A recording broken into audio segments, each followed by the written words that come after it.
Hello everyone, I'm Xiao He. Today, I'm going to introduce a very classic dessert, Black Glutinous Rice Cake. This Black Glutinous Rice Cake from Jack&King is made with black glutinous rice, white sesame seeds, and lotus seeds. I heard that it has a very fragrant and delicious taste and is rich in nutrients. Let's try it. No need to thaw. After removing the black glutinous rice cake from the bag, steam it for 8 to 9 minutes, and then it will be ready to use. This is the steamed black glutinous rice cake. The entire cooking process is very convenient. Even kitchen beginners can try it. Okay, let's taste it.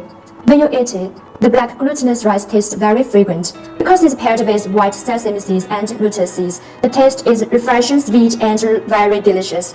The sweetness of Jack&King's black glutinous rice cake is pleasant and not overly sweet.